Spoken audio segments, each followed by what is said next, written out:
Welcome to the module on procedure of registering an NGO, Memorandum and rules, regulations and the role of trustees. The learning objectives of this module are to know the legal provisions, to identify diverse legal platforms which would be used for establishing a NGO, to realize that a particular body of legislations would suit the type of NGO or a particular purpose of creating a NGO, to make an attempt to formulate a legal text in view of establishing a NGO, to learn how a NGO works within the legal framework in India. Non-governmental organization can be created or established under the different legal provisions. Many countries have exclusive legislations to commence, administer and wind up service organizations or charitable activities. The same applies also to India. However, we do not have a single centralized uniform legal provision for all the NGOs in the country. Hence, we will have to study all the leading legal provisions that facilitate the formation, administration and termination of an NGO. Legal provisions in India. There are not many legal provisions in a uniform way or only one set of legislations for the whole of the Union of India. There are a few laws for NGOs at the central level and a few applicable in the states. The tax exemption laws are comparatively uniform in India. Some of the leading legal provisions are Indian Trust Act 1882, an act under which a NGO like a public trust can be established, Charitable and Religious Trust Act 1920, an act which facilitates in establishing a NGO for religious objectives. The Societies Registration Act 1860 is the central act and many states have similar acts. Under this act, one can establish a NGO as a registered society. The Companies Act 1956 and the new act, the Companies Act 2013, through which a NGO can be established as a charitable, often called Section 25 or Section 8 respectively, company. Income Tax Act 1961 is a tax law applicable to the whole Union of India and some provisions under this apply to NGOs. The NGOs seek tax exemption also under this provision. The Foreign Contribution Regulation Act 2010 is a legislation in India, unlike many other countries, which monitors, controls and regulates when NGOs intend to receive and use any resources from foreign sources. Formation of an NGO. NGO can be formed by living persons and by juridic persons, persons in the eyes of the law. NGO can be formed also through a will, a testament. As stated above, any one of the legal platforms could be used for the formation of an NGO.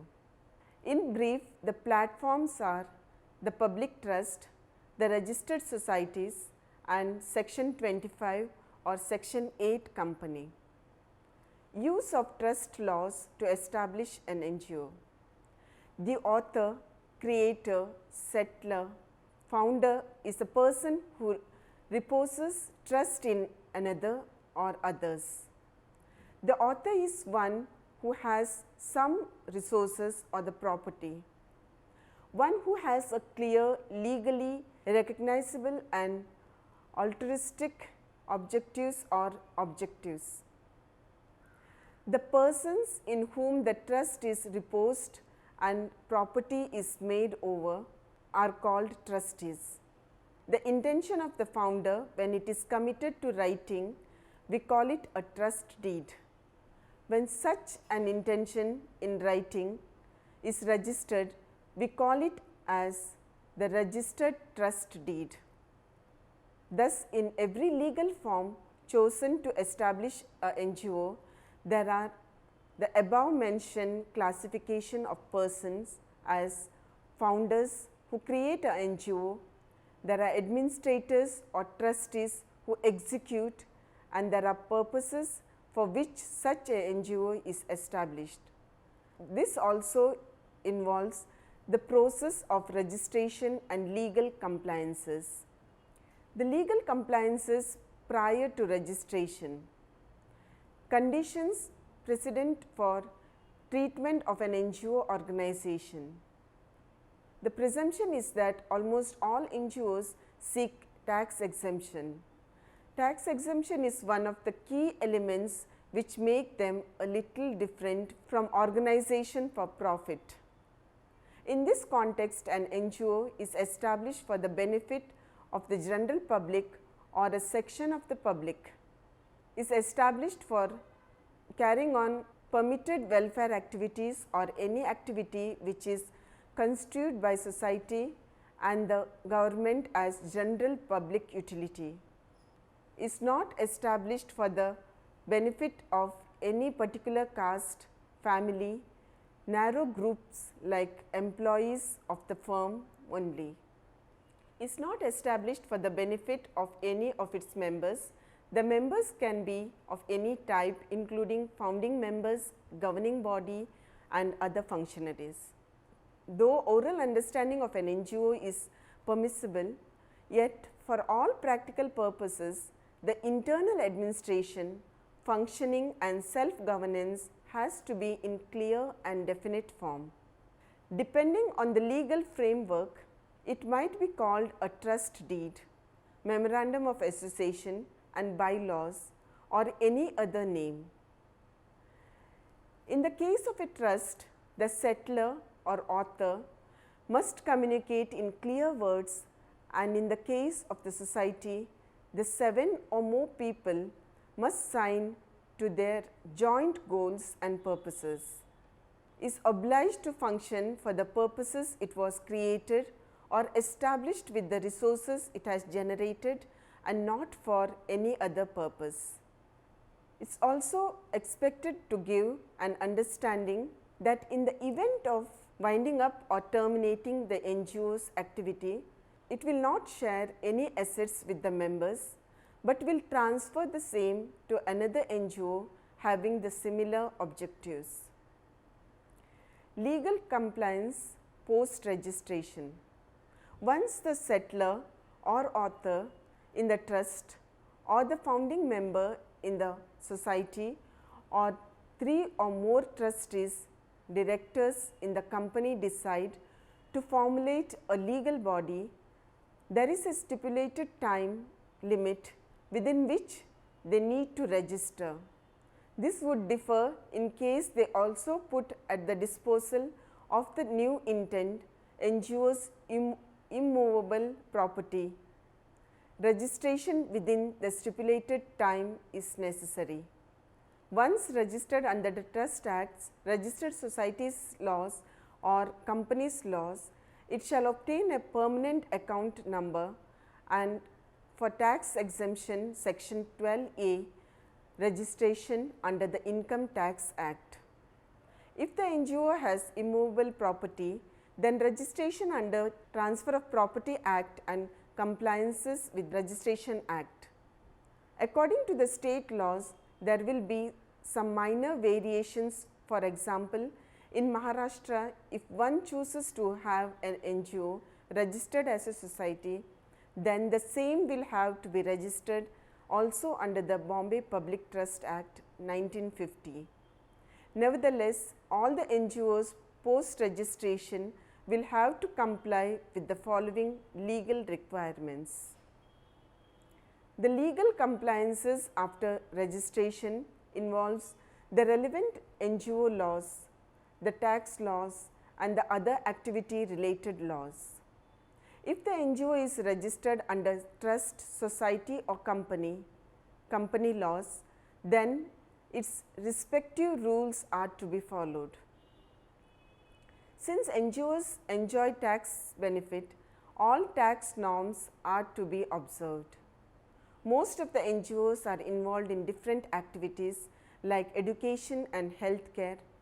This calls upon such NGOs also to comply with the activity related laws. Example, education work has to comply with all the education related laws. Legal requirements of a trust. A founder shall be legal requirements of a trust. A founder shall be major and in legal language competent to contract. A founder shall have some property to give in trust. A founder shall have a clear intention to create a trust. A founder must manifest the intention and pass on the property to trustees. Founder and trustees must comply with all applicable laws. Owing to state laws, a trust in question may have additional requirements. Example, Bombay Public Trust Act. Legal requirements of a society.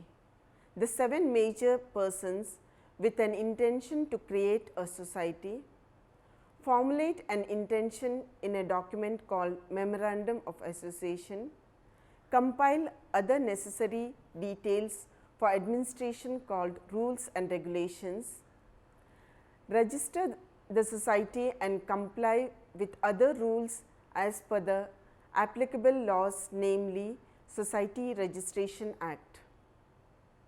Legal requirements for a company.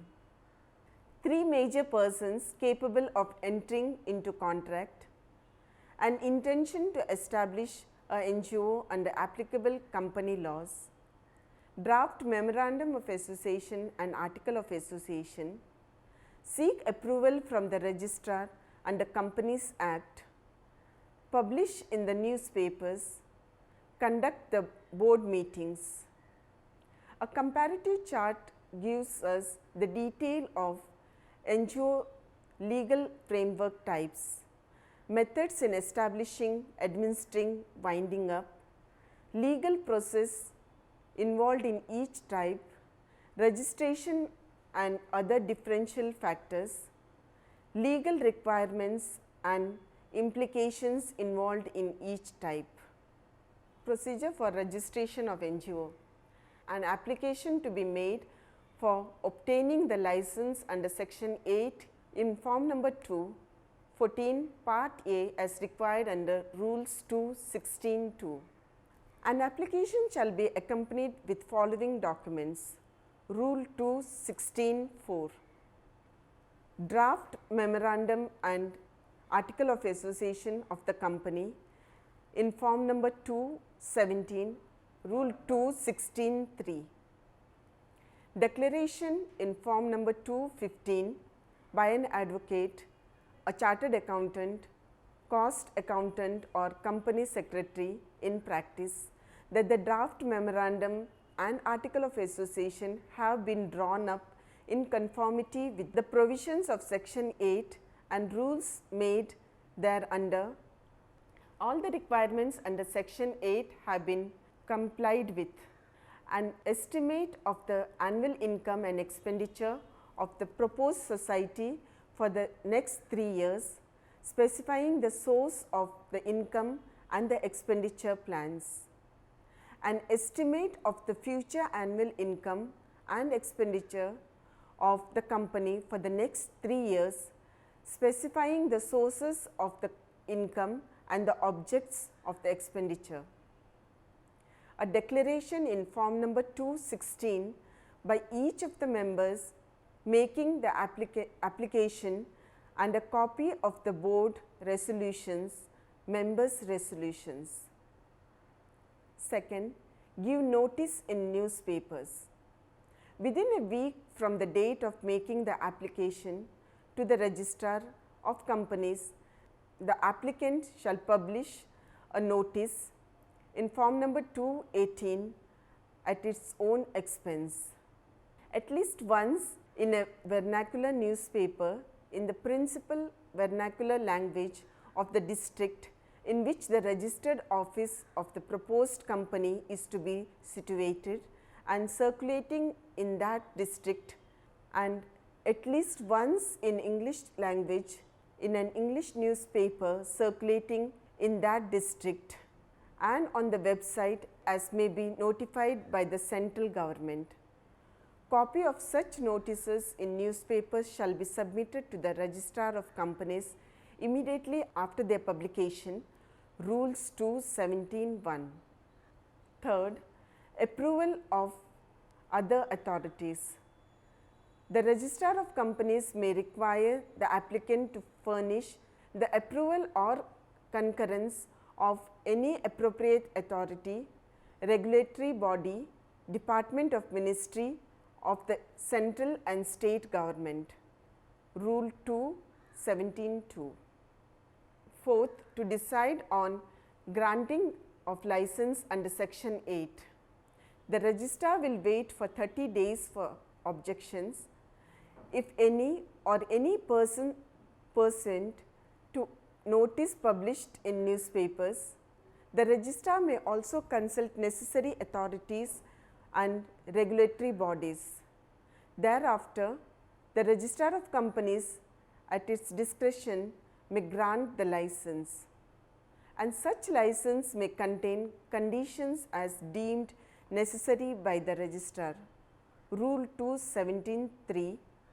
The registrar may direct the company to insert in its memorandum or in its articles or partly in one and partly in the other such conditions of the license as may be specified by the registrar in this behalf.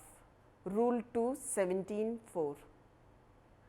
The documents required for registering an NGO are mainly Memorandum of Association, Article of Association or the rules and regulations, affidavit and covering letter.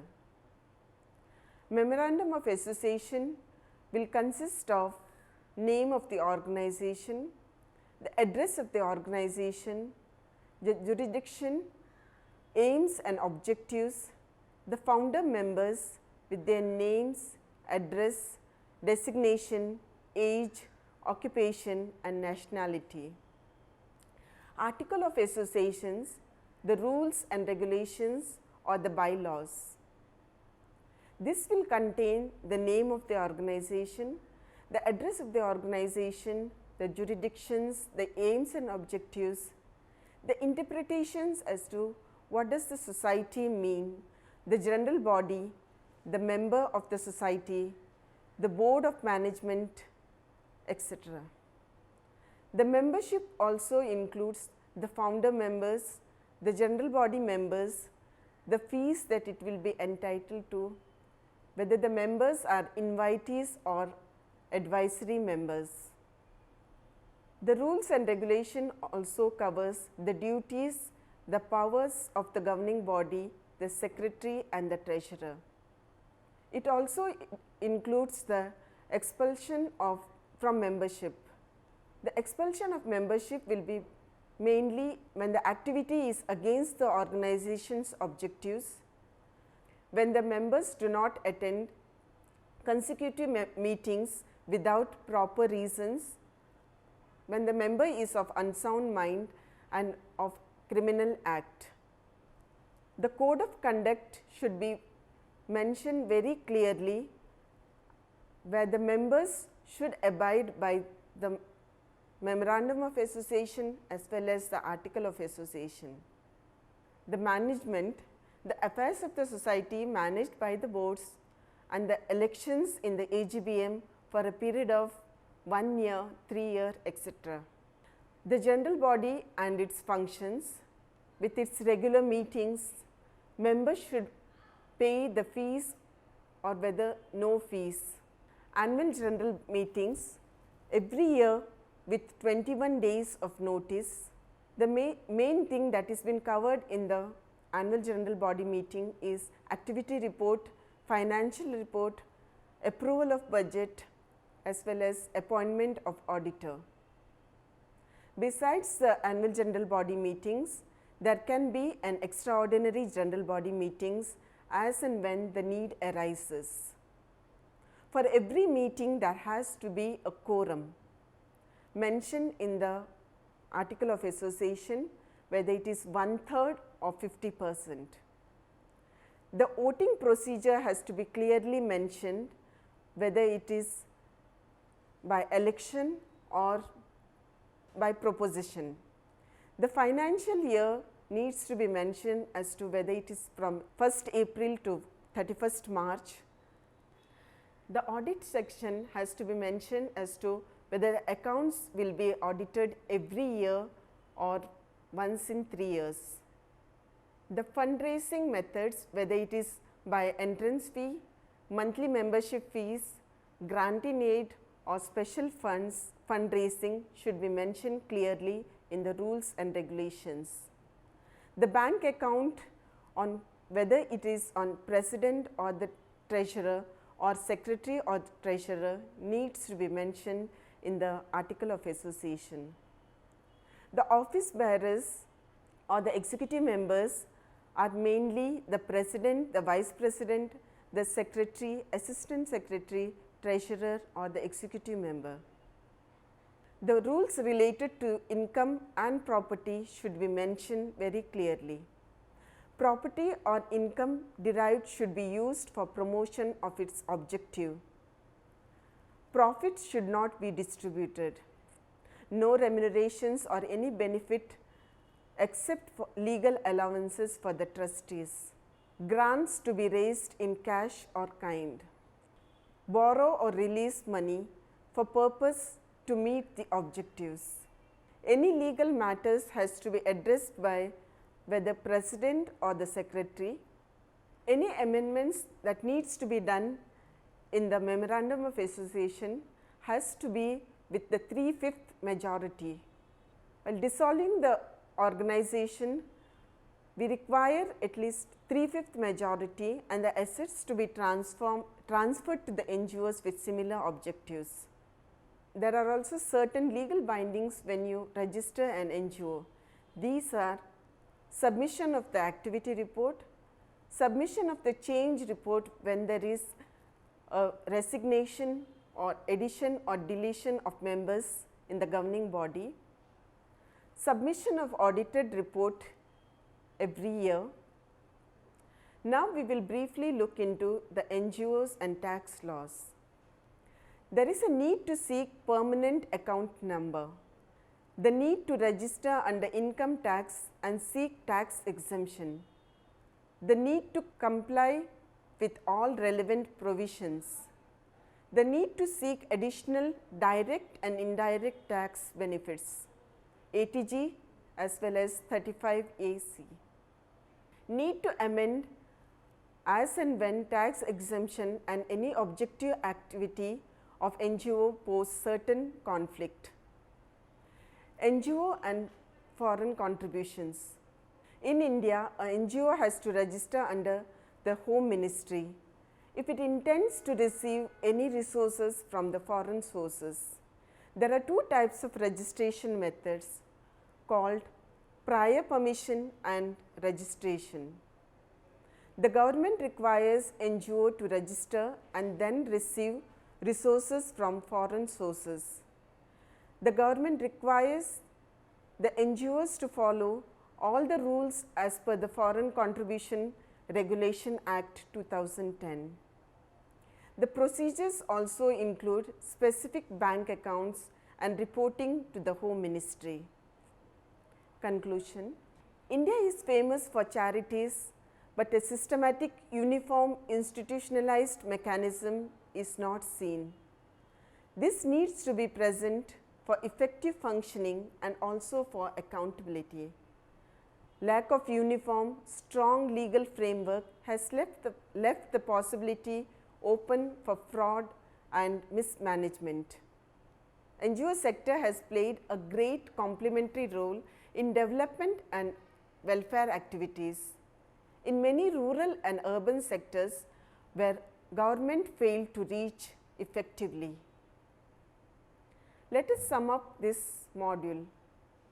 In this module, the learner has got an opportunity to understand procedure of registering an NGO and various legal provisions. Learner has also got an opportunity to understand the salient features of registering an NGO under different acts. The module also provided basic understanding of drafting Memorandum of Associations and Article of Association, which is also called the Rules and Regulations, the taxation and foreign contribution related rules of NGOs in India. Thank you for attending this session.